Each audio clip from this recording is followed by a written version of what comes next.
I can do anything. It's just, I like solving problems. I like doing something and creating things. And I think if you do that, you could kind of do anything you want, and you see value in whatever comes in front of you. There's always a good opportunity. You just have to know how to take advantage of it. Welcome to the Painter Growth Podcast, where we help you scale your painting company in record time. Join us as we explore sales, marketing, hiring, finances, leadership, and more, everything that you need to know to scale and grow your painting business. I hope you enjoy and subscribe. What is up, everybody? Michael Hickman here, founder of PainterGrowth.com, and you're listening to the Painter Growth Podcast, or watching it if you're on YouTube. What's up, YouTube? I'm here today with a friend of mine, Chris Salisbury, founder and CEO of a extremely cool company called NuDoors, and he's going to tell you more about it. But just as a quick hook, so that you want to listen, he set up an automated system in Jersey that can build over 1,200 kitchen cabinet doors every day. Yep. What's up, Chris? Yeah. Happy to have you, man. Yeah, man. You too. It's been great talking to you since I met you, and plenty of interesting discussions since we've met. So, and I'm really glad that that you have me here now, and an odd chain of events. So, I'm glad to be here. Wicked. So, yeah, you reached out to me through an Instagram DM. Yeah, I saw what you were doing. Like, it kept popping up with your advertisement, and I seen it in groups, and I'm like, man, who's this guy? And I looked into your company, and it seemed a great fit for so many people that we're talking to every day. That, like I've told you a million times already, like that it seems like they need processes. I'm one to preach it. I know how important they are. And I know I even said to you the other day, like, man, I think I need some of your help with doing this, because you know something that I have no idea about, and clearly you're good at it, which is why I needed to reach out with you. And I know even when we were first talking, thought that I was trying to catfish you or something. But yeah, I'm glad that we finally did start talking, and I've learned, dude, just from the stuff that you've shown me, which is just regular things of, new programs that you're starting that just are so official, and everything is so laid out and thought about. So I appreciate just, again, even the little I've known you, I have caught on to things that you've shown me, and I'm trying to implement every day.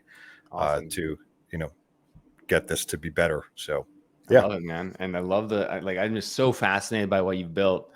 And I want to dig into that in a minute, but maybe first, can we back up? What was your business, or what is your other business, if you're still running it, before you got into building cabinet doors in an automated warehouse? Yeah. So my backstory is I started as a painter. I started my first business when I was 16. I just kind of fell upon the business. I wanted to go to school for cooking, actually. And my mom was like, the only way you're going to, at that time, was Atlanta, Georgia, is if you save up $10,000. And at 16, you're like, how am I ever going to do that? So I was like, I wanted to go to school for cooking. Maybe I could do something with cooking. And my mother's boyfriend at the time had a small business. I said, hey, what do I do? I want to start this thing, not knowing anything with food. He thought I wanted to paint houses. I have still to this day have no idea how that even was a topic of discussion, but he called me and said, hey, the guy that would help you out with this, how to put an ad in the paper and whatnot, is a friend of mine, and he's looking to have his house painted. I'm like, okay. I never did it before. I used to be landscaping with my uncle. I was always the hustler, shoveling snow, and had my own grass cutting route at 10. So this was funny. I was the exact same way. I was shoveling snow, had a truck through high school hauling stuff to the dump. Dude, and I don't know about you in high school, but that's what it was. Everyone thought I was nuts. Yeah, I had a beat up van, it looked pretty ghetto at the time, but I was getting my feet wet and building this. So yeah, at that time in high school, when I was starting this off, and that guy gave me the opportunity on that job, I completely destroyed his house. I had no idea about painting. You know, I went on the first estimate and I'm like, all right, I need a golf tee. So I got like a, you know, nice polo like you're wearing now. And I went to Home Depot and I didn't know that there was fan decks or anything. I just know that there was color chips. You know, I painted like you know, when I was a kid. So I went and took every fan deck that Home Depot had, Every color chip. every color chip that there was. Yeah, every color card to make my own fan deck. I put them in, you know, I put like that metal chain stuff that they come on and you slip it through each thing. I hole punched every one, and brought it to the customer's house. Cause I always believed in, you have to look the part in order to get the job and be prepared. You know, I went to Staples and got, you know, like the transfer paper. They were $10 for a pack of them. So it looked like I had an estimate. I had no idea what I was doing, but needless to say, they gave me the job.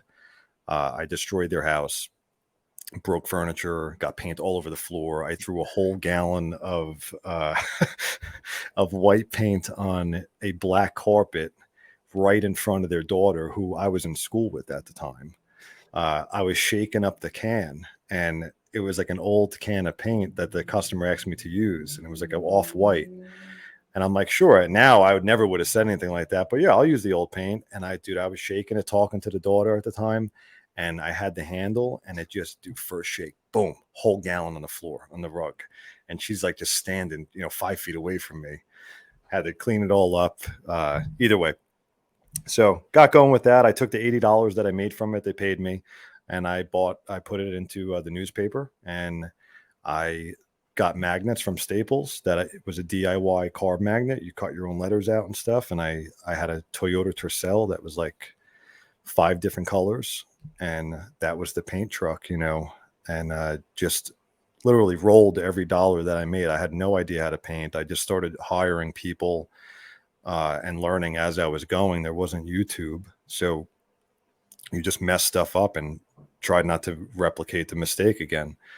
And that just kind of kept building and building. And all through high school, by the time I graduated, I think there was probably like 10, 12 guys working for me. That, you know, I probably at that time 2 vans, I think. By no means was I no businessman or anything, but I was trying and kept pursuing that.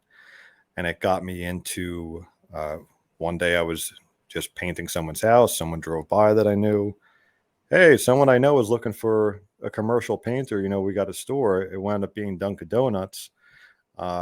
And I wound up getting in with Dunkin' Donuts, which led to Walmart and Costco, Moe's Southwest Grill, Macy's. We were doing a lot of their exterior and interior work, prepping buildings, spraying them. But like most painters at that time, I was kind of doing a mix match of interior, exterior, you know, but it kind of, you know, it made me learn what we were doing. And again, just kind of continued pushing that, learning different things as I was going, surrounding myself with workers that I was learning from that, you know, have been doing this for a long time. But I never worked for anybody still to this day. So I was learning as I was going. And as that kind of started rolling, I kind of got over it. You know, I was just like, man, I don't want to do this anymore. I was in probably like my early, like 22 or something like that.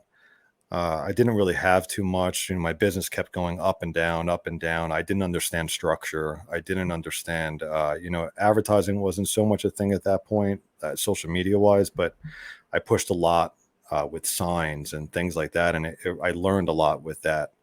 But again, the up and down, I just was like, I don't want to do it. Sold my stuff, lived on a couch. I sold everything I had. I didn't have any money by any means. Like I was poor. I maybe had like $2,000, and I moved into a shop in Brooklyn that was like a 10 by 10 room with the couch in it. And I started living there and kind of started doing whatever. And someone actually called me that I met over the years and said, hey, we got some hallways over here that need to get painted. So, and that's in Manhattan.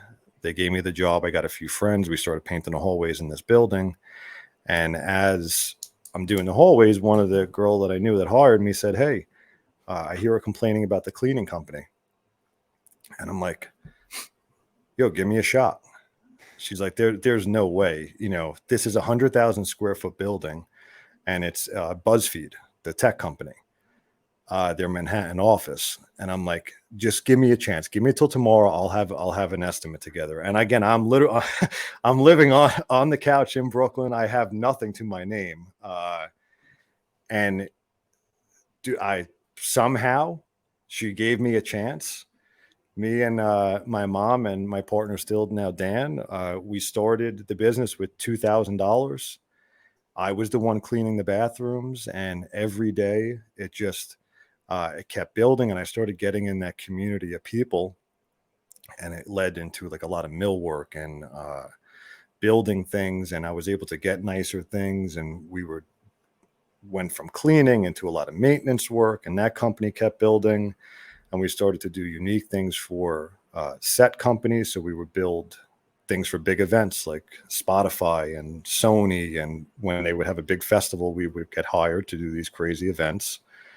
And with that, a lot of millwork.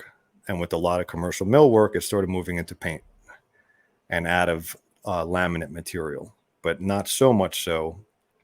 And at that time, we got a shop by this point, and I promise this all ties together. Once we started doing a lot of the laminate work, we needed a painter, and we couldn't hire a painter full time off of that work. So we turned to what we knew most, and it was like, man, I think we could refinish cabinets. Like, people might like that. And we started the company WePaintKitchenCabinets.com, and it just like took off instantly. And all we were advertising with was we had a good name. We blasted the area with signs, and then everything online just kind of fell into place from there. But we saw the downfalls of refinishing cabinet doors, which is what started NuDoors. And that's where I am today. So sorry for the long thing. That's how it all goes together. What a journey, man. Holy Yeah. That took a lot of ups and downs and turns that I wasn't expecting. But it's crazy how like just being that motivated, open-minded entrepreneur opened up so many doors for you. Like, you didn't really care what you did, but you saw an opportunity and you went after it. Yeah. Like you said, if you got that in you, and you said it yourself too, I can do anything. It's just, I like solving problems. I like doing something and creating things. And I think if you do that, you could kind of do anything you want, and you see value in whatever comes in front of you. There's always a good opportunity. You just have to know how to take advantage of it. So you find this problem, which is you're painting kitchen cabinets and you're dealing with grease, you're dealing with dirt, with imperfections, with cracks, with misshapen doors and old doors and stuff like that. And you're like, there has to be a better way. Yeah, because what it was is we were starting to scale, trying to scale the business, and we wanted to franchise it. So it was like, you have to start developing systems, and the systems around in the house with the face frames went good. But anytime we got the doors, it was like a shot in the dark. Yeah, were they too dirty? Or, whatever it is, contaminants, candles burning, all sorts of things that really affect refinishing something. And even when it did go good, if that wasn't an issue, wood expands and contracts. And when it does that, even the job that you did a nice job on, 6 months later, the climate starts to change and the door's moving, because that's what wood does. And you painted it closed. So now these people that loved me 6 months ago hate me now, and want to give me bad reviews or asking us to come back and fix stuff that we couldn't. There's no way to solve it outside of a one-piece door, which is where we landed at today with it. So so you made the decision, something has to change. We have to like create our own doors. How did you go down like the R&D process to land on this concept of a one-piece door? And like, how did that kind of come to be? Yeah, well, so like I said, over my story of years of doing stuff, I've painted a lot of millwork, a lot of cabinets. Just knew refinishing wasn't really too much of a thing at that time, but I knew the problems with painting wood, and we really saw it with refinishing, because again, the door is moving.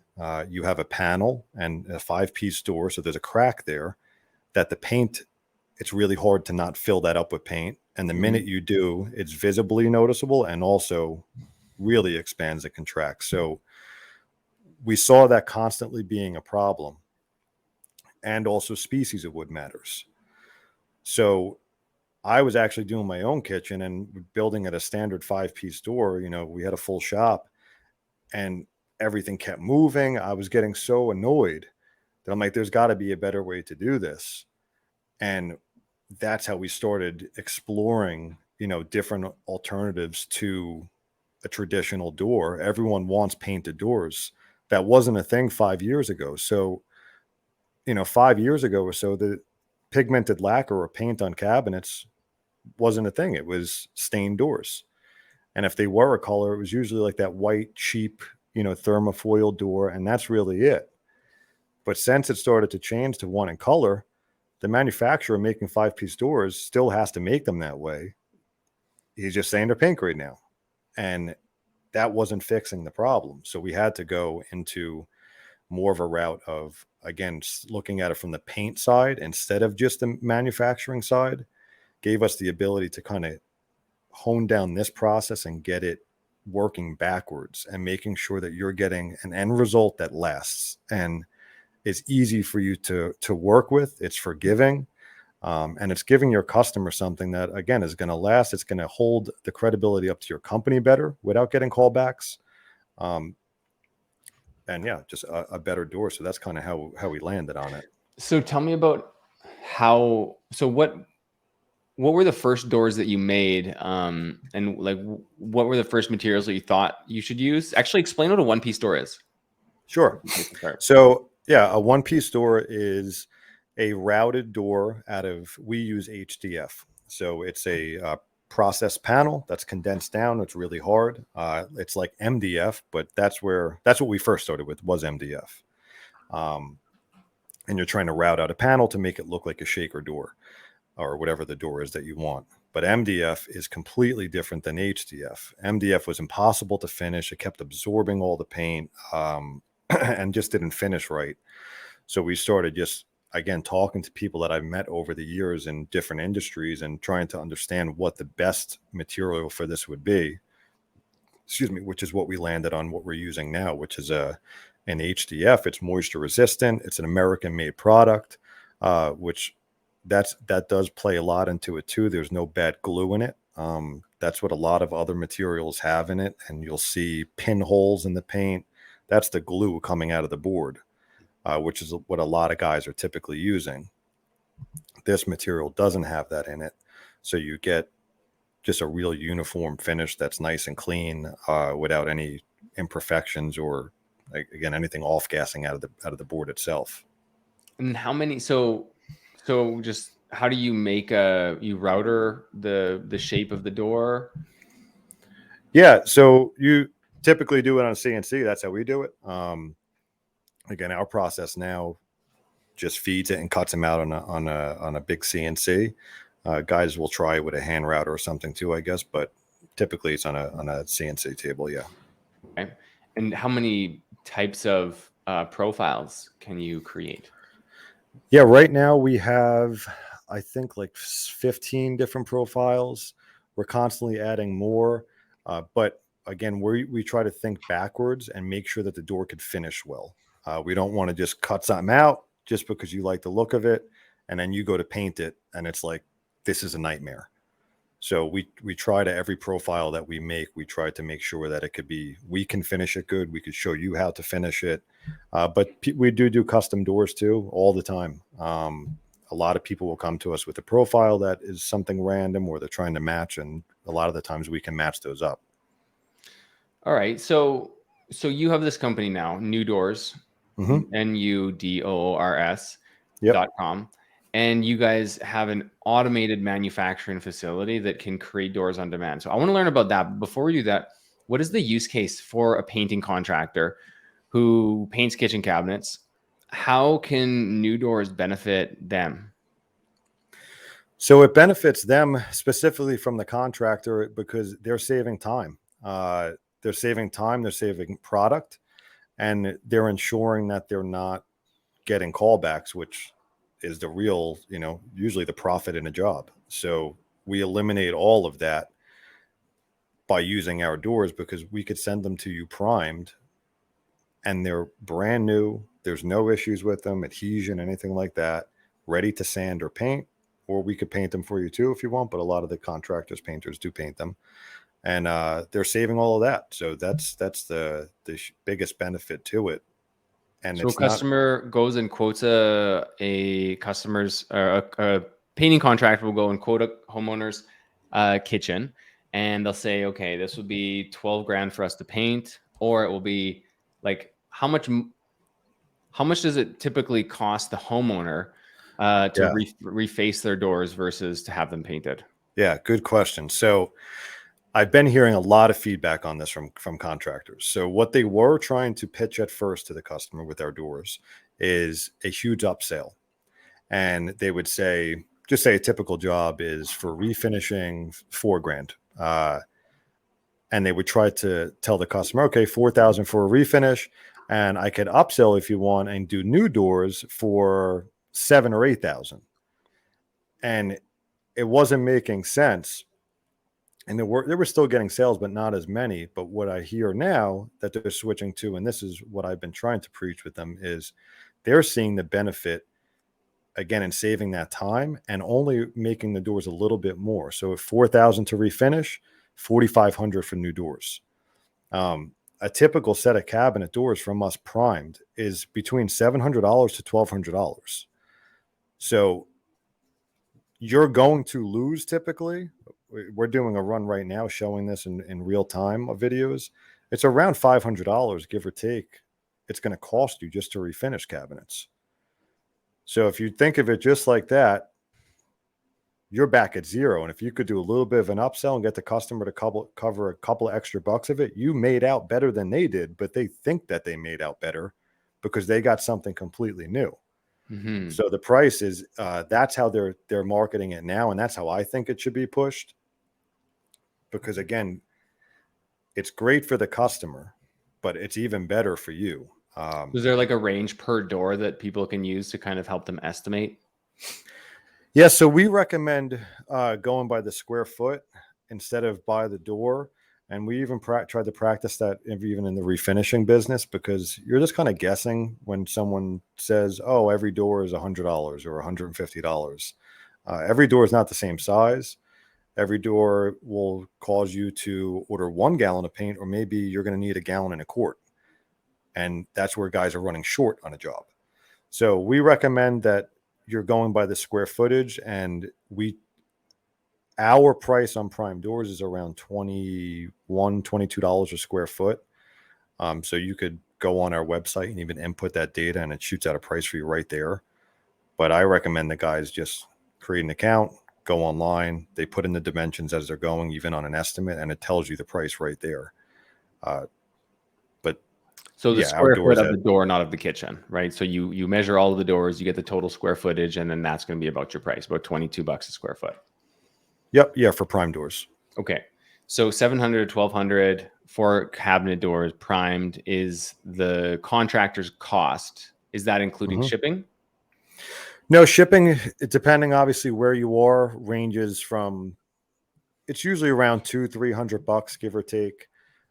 Because we ship everything in cardboard boxes that we have made for them. So they're double walled cardboard, nothing gets damaged. It also makes it easier for what we found the contractor to handle them. Okay. Other stuff was coming on pallets. And then when you get a pallet, and most guys have a small shop, or maybe they're working out of their home, now you need a truck to have a lift gate. That's an additional fee when you get something delivered. And now you have a pallet to deal with. And if it's at a shop, even a pallet comes 90% of the time, unless you got a big location, it means moving stuff to get the forklift, stopping everyone's day to do it. And everything on pallets was coming out more damaged. So we said, man, cardboard would be ideal. Someone that lives in an apartment could get them. Someone that has a big shop can get them and throw them to the side. And and no damage. We've seen Mhm. almost zero damage since we've been packing that way. Awesome. Okay. So with that, you're looking 1,000 to 1,500 for the contractor landed. Do you ship to Canada too? Yeah, we do. Okay, cool. So 1,000 to 1,500 for brand new cabinet doors for kitchen, and then the contractor paints them, or you can paint them and then installs them, and then figures out their cost for that. And then they on your website, you have a designer studio online where you pick you create all the sizes, the profile, and then hit pay, and then your system makes them. Yeah. Yep. So you go on the site. Yeah, exactly what you just said. Yeah. Okay. That's super cool. So now that brings me to the next thing is I want to learn more about is how you figured out an automated factory, a warehouse essentially that creates doors from scratch. Yeah. So that's been a long journey and has been one of, I think, the hardest thing I've done in business by far. How many years is long has it been taking you from idea to execution? So the length of time wasn't too much, honestly. Maybe I've always had dreams of going to creating a factory, but since we like actually started doing it, was maybe a year and a half, 2 years, like for us to get to where we're at right now. And that kind of all started. We were just constantly having issues with employees, with things coming out perfect every time. And me and Dan were drinking a beer one day at the old shop, and we're like, man, how do we solve like just the constant, I slipped, I did this, I did that. It's like, we got to go automated. And that week I sold everything that we owned in the shop, and was like, we got to get this CNC running all day long.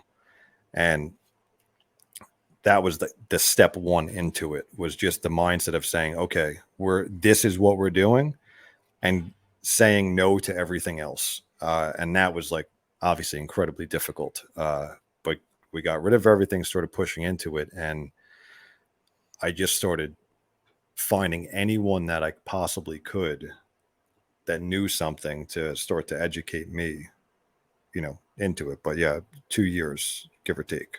Okay. Run me through how it works. So right now, you place an order on our site, and the minute that order has been verified by us, so like you said before, you input your dimensions, it says a price, you pick what finish or style you want. We check your order real quick. Someone in the office says, okay, So there's a manual double check so that you can't just go on order junk and yeah, like we could skip that process, but it kind of help. We try to help guys too. If we see something that's like, hey man, I think this looks a little fishy. Why did you order one door that's a 2-inch door shaker and this one's a 2 1/4? And 95% of the time it's like, oh yeah, I didn't mean to do that. So yeah. if we see that where there's a I feel button like there's there, an opportunity there for some AI in the oh future. dude, 100%. We're starting to use it here. Yeah, trying to integrate it into things and teach it exactly what you just said. Because yeah, that's what you're looking out for, is some kind of problem to say, hey, all we do at that point is we click your order on hold. You get an email and says, call the shop. So if that doesn't happen, we click verified. And the minute that it's verified, your order has been already completely calculated. No one does it manually. It gets sent to the machine and it's just processed into a batch. So as the orders come through, they're getting cut all day long. We don't wait until a certain time. You place an order, you could have doors out within an hour or two of you paying for something. So technically, this is a behind the scenes type podcast. So like, what type of software do you use to communicate between your website and the CNC? Yeah, so we have the software that you're ordering from. So that's kind of what's driving our back, the initial process of what you're doing. And that's called Allmoxy. So that's gathering our information. And then it's going to another software that's making all of that data that we told Allmoxy and turns it into a parametric shape. that we pre-coded with everything. So we know a 2-inch shaker has these variables. It could go between these dimensions before it adds this, so on and so forth. So it hits that, and then it turns that into a CSV file, which is decimals and numbers like a spreadsheet, which then our machine reads and recodes that information again into a door. That's So wild. yeah, a bunch of jumping back and forth, I guess. Does it do does it use each sheet of HDF like optimally? Does it calculate to use the maximal? Yep. So again, we cut your order as it comes in. We don't batch like in entire sheets. So, but if you do have a big order, that's maybe say 20 doors, that's going to be more than one or two sheets. Yeah, it puts it in the best configuration to save as much material as possible, and get everything as tight so we could cut it quicker. And excuse me, that machine that we have grabs that data the minute that it has it. It grabs the sheet, it brings it onto the machine, it cuts the whole thing, it takes it off the machine, and someone is at the end just collecting doors to get to the next station, which usually is in to our flatline priming station. How does do you just like load a pallet of plywood and then it automatically feeds it? Yep. Yeah. So we, yeah, exactly that. We get pallets it's on a lift table. Yep. And it has, I think it fits like 40 sheets or 42 sheets. I forget exactly, depending the thickness. And yeah, it just keeps pumping it up and pulling the sheets in. So once the machine's running, it actually has, I think, like 3 sheets on it at once, essentially. It's on your intake, your outtake, and what it's cutting. And it'll just keep running as information goes into it. So this just came through my mind. A business person is speaking right now. And it's basically the concept is you've built a machine that turns $20 pieces of plywood into $1,000 cabinets. Yes. And it just does it automatically. And you've done all that 2 years of hard work that you can now turn a $1,000 lift of plywood into $100,000 or more of cabinets. Yes. That's so cool. Your variable cost is super low on that. And then it's just like maintenance operations. Yeah, it all exactly that. That's been the whole model with it. Like, So cool. we're going for the full automation at some point. But even to what it's at right now, yeah, that is what it's doing. We're not trying to hire people. We want to invest in automation, and good people to just keep a small knit, community here of running that. Because if you were to hire a carpenter to build your 20 cabinet doors for a kitchen, you're paying more than $1,200. Oh yeah, and we're seeing, and that's a market that we didn't even think was going to be a thing when we started this, that we're seeing a huge grab from is cabinet makers, guys that have small to medium shops, especially, that they make cabinets all day and are not making the doors anymore because we make them quicker and faster than they could even do them. Yeah, and they're more accurate. And I think if you continue to like scale your factory and your capacity, you could keep driving prices down.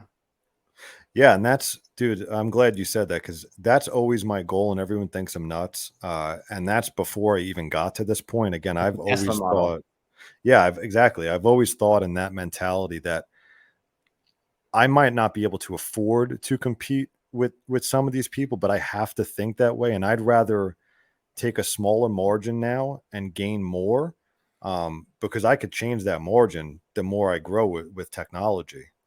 And just like you said, yeah, at some point you start to become like, you can't buy the board as cheap as I can because I buy so much of it. So it's impossible for you to make it this cheap now. And I want it to be more affordable to you. So we want to get more business and keep driving it down. Well, Tesla's model, as I'm sure you're very well aware, is to drive down the cost of an electric vehicle. Yep. Right? They keep cutting their prices as they keep scaling their manufacturing. So there's no reason that you can't do the same. Like I could see a future where someone's paying $500, out the door from you for an entire set of cabinet doors. Yeah, at 100%. And that is my goal, is to make this, and I think it is now, and we still want to, what you said, keep that price going down, not the other way around, to make this accessible to everybody, that you have money to make it in your business, or if you're a homeowner and you want to just get doors and change the look, that you can afford this. It's not an arm and a leg, and it helps me obviously grow my business. It's what I want to do, and you do what you want to do. So yeah, we want to keep. I love automation now. I didn't know, tons about it before, and I'm learning every single day about it. But it is insane what is capable that you're capable of doing with this stuff. Yeah. But you have to have the balls to do it, and to Yeah. say that I'm not doing the other way. And to someone like you who had no experience in automation, or you had a little bit of CNC experience before? Yeah. I had CNC experience before, but not before I had a CNC. I learned that too. Yeah. Yeah, I've hovered over the buy now button on a CNC machine from a garage, but I think my wife would like have something to say about that. Yeah, most likely. Yeah. That's my guess as well. I have no business case for it at all. You just want to play with it. Yeah, absolutely. So, so you have the capacity to do about, you said 1,200 doors a day. Yeah, it varies, of course, on the size of the door. But we do orders. It could be, we'll do one door, and then we get people that want to buy 8,000 doors for an apartment complex. We're seeing a lot of interest in that. Wow. Because guys that, or girls that own these complexes are, instead of going in and just blowing paint all over everything, they could put new doors on it for pretty affordable, and the whole kitchen looks like, from outdated to like you renovated it, and it takes the same amount of time. Plus, when something breaks in the apartment, which cabinet doors break all the time, and you get a tenant saying, "Oh, I'm not paying my rent this month, because my door's broken." No problem. Tell us what number it is that on your order, and it'll be sent out in 2 days. So unscrew it, screw a new one in, done. No one's going in there taking a door, fixing it, painting, and all that stuff. Just 1, 2, 3. So what types of criticisms do you get from the purists? So I think that the criticism that we get the most is just that people are confused with what HDF is, and it's going to get wet. It's not good. But they don't know what they're talking about with that. It's a very strong material. And the other thing that I hear from people is they think a 5-piece door is a good door just because that's the way it's always been done. Outside of that, there kind of is no downside to this, especially from the refinishing end. But anything that's going to be painted, this is the best form of painted grade door. But yeah, that's their criticism, I would say, is just, again, they don't know what the material is. So does the HDF, how does there's a lot of different types of hinges, right? Mm-hmm. So do you do any like pre-preparation for hinges, or is that on the installer? Yeah, so we drill for the hinges. We also supply the hinges if you choose to do so. We have a standard setting that we have them at, that they come, you just screw them in, and HDF is so strong that, we have videos online of us putting a hinge into the door and screwing it in, and the hinge is almost breaking trying to get it out. That's how strong this stuff is with screw strength. So we prep for that. We sell you the hinges if you'd like, or you could use your own. And the only thing you would have to do is drill for your handles or hardware, which we don't do. You don't drill for handles? No, we don't, because then you got to flip the door around. It gets confusing on how someone's ordering something. So we just let them do that on site, which is pretty standard anyway. Yeah. Yeah. Do you think that you would eventually get to that point? Is that something in your roadmap? Maybe we've been looking at carrying a hardware here that we would, predetermine, know what those, dimensions are. Yeah, because they're all so different. Yeah, exactly. Some it's like 3 inches, 3.5, or whatever it is. But if we can maybe have a catalog of it, we potentially might do it. But again, we just want to see if it's too confusing for the end user to, start overthinking about something that doesn't have to be that complicated. Mm-hmm. if I think if you go, like you were telling me before that you were wanting to start going direct to homeowners rather than just through the contractors. Mm-hmm. If you go that route and go like, true, direct to consumer scale, I think having that option would be pretty valuable. Yeah. Oh, 100%. I could just even thinking of it as me as a consumer. If I was like, damn, this showed up, I could screw it in and the handles are already done. Yeah, why not? Yeah. Or just But like the bag of handles on top of the box with, yeah, the holes pre-drilled. yeah, pre-drilled so they could just screw them on. Exactly. Yeah. That's what we've been, like was been telling you. Yeah, we're trying to go to homeowners to kind of hit every market. There's people that want something done completely for them and they're going to hire a contractor no matter what. That's just that type of person. There's the customer that is going to want to say, hey, I want to tackle this on myself. I'm a DIYer and I see them doing it. They're rolling and brushing old cabinet doors. Well, now we're getting people that are buying, we're seeing homeowners buy painted doors, and we sell a kit that we came out with because in the process of this, we actually opened up a paint store as well. So we sell all of the supplies that we use in the back of the shop at this store and turn that also into a kit for the customers that, hey, when you order, say, painted doors from us and you pick whatever color you want, because we tint it all right here, we sell you the exact matching paint and all the products and supplies that you should use that we used to use to get the most optimal result without having to search the internet for a ton of different questions. It comes right here, ready to roll, and you could have your kitchen done in 2-3 days by yourself and for a couple $1,000. Hmm. I mean, I definitely see the value proposition. So what is the turnaround time? So say the contractor goes, to your site, they learn how to quote it, they learn about pricing, they go to the home, customer's home, they measure it out and they give them the price, on the spot, which is what I recommend. Yep. They close the deal. Then they go home and they order the doors from you. How long typically from ordering brand new doors can the contractor expect to have those doors arrive at their front step? Yeah. So almost any, yeah, what were you saying? Yeah. Oh, almost any order. So if you order them primed, again, that's what typically most people are doing. Primed orders ship usually in 48 hours. Again, this process is just feeding it as it goes. So we want to get you the stuff as fast as possible. So yeah, usually most orders under around 80 square feet are shipping within 48 hours. That's super cool. And they're prepped, ready for you. You sand them. They're already primed, and you sand them and just start throwing paint on them. Cool. So now thinking through this, where do you like? What do you feel is like the missing piece that maybe contractors don't know or that they need to know in order to start offering a service like this? Because this is a huge differentiator. Rather, if someone's going around quoting cabinets instead of just painting old cabinets.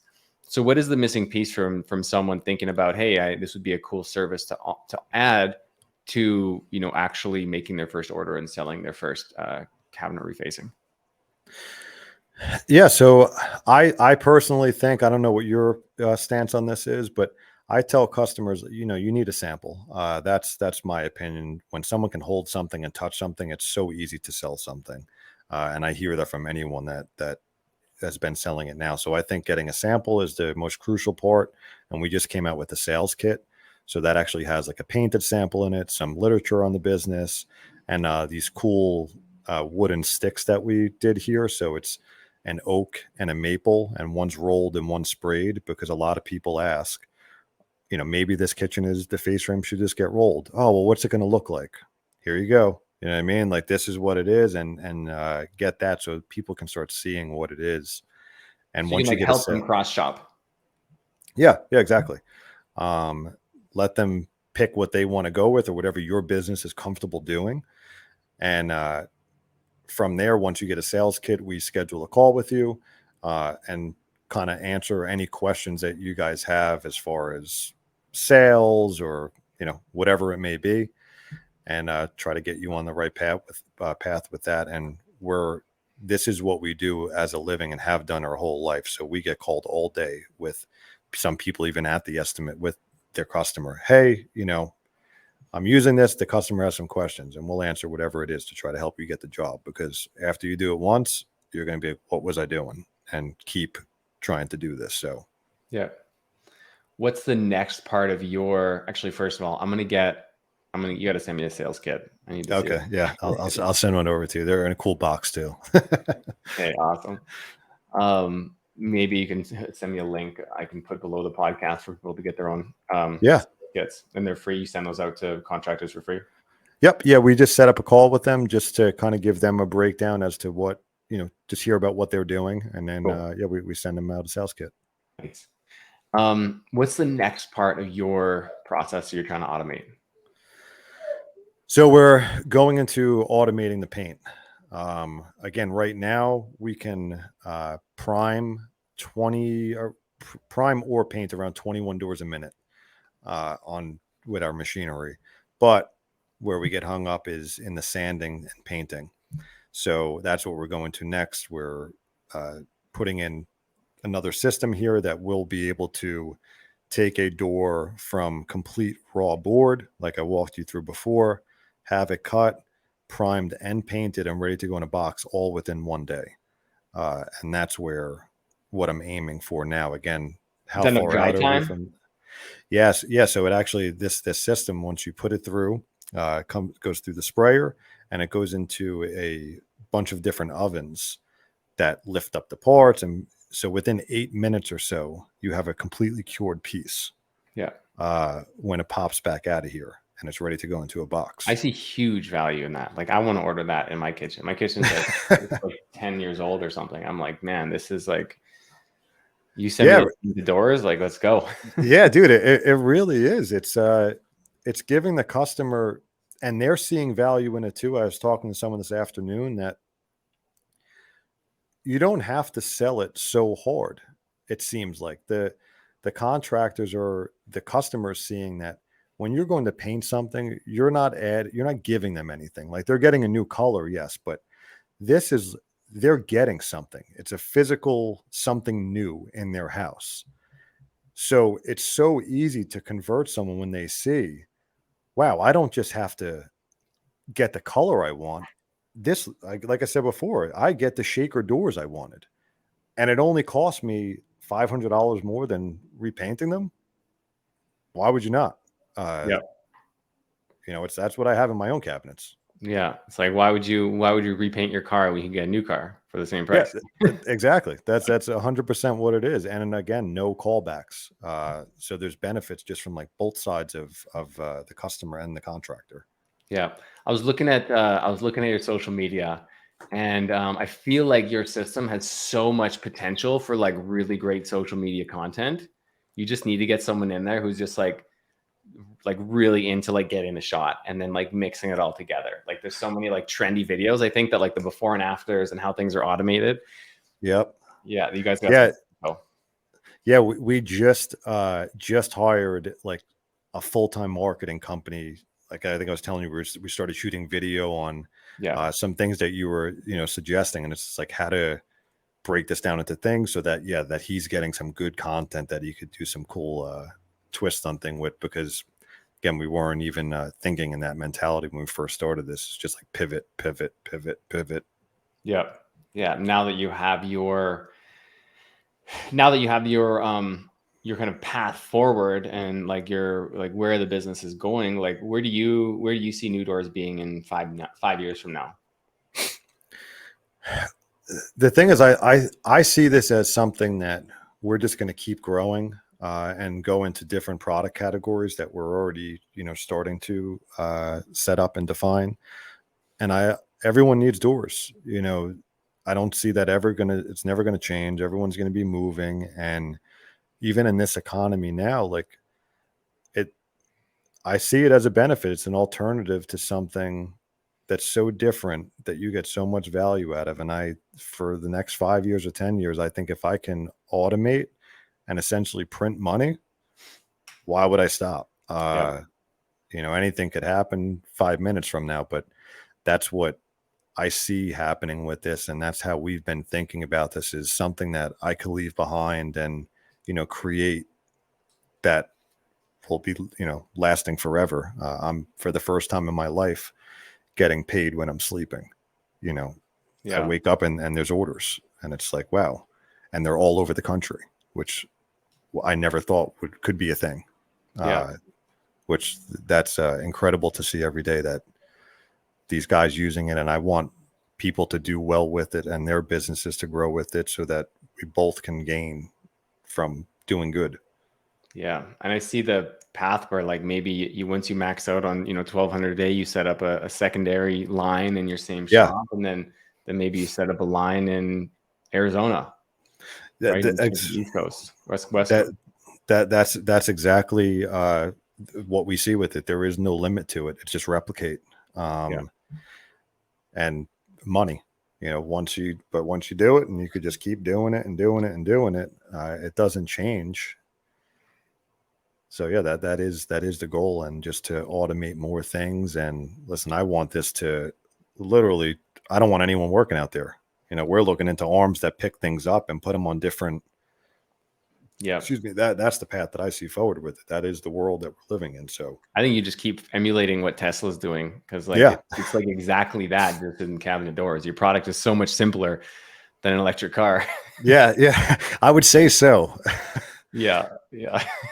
But and you absolutely nailed it with the company name. I got to give you that.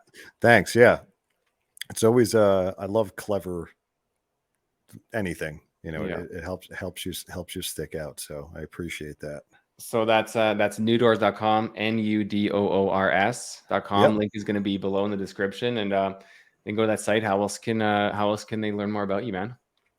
Yeah, so you could obviously visit the website, anything on social media. We're at NuDoors. And again, anyone is more than welcome to give us a call at our office and ask any questions they have, or reach out to us on social media. Sweet, man. Well, I'm going to get one of those sales kits. I encourage Yeah. anyone who's listening to this too as well. And dude, from one entrepreneur to another, I love what you're doing, man. Congrats on the success so far. And I can tell you're just getting started. Thanks, man. Thank you, Mike. All right. Thanks, dude. Thanks for having me on. You got it. Bye. Thanks for listening to the Painter Growth Podcast. If you want to grow your painting business, go to www.paintergrowth.com or click on the top link in the description. Talk soon.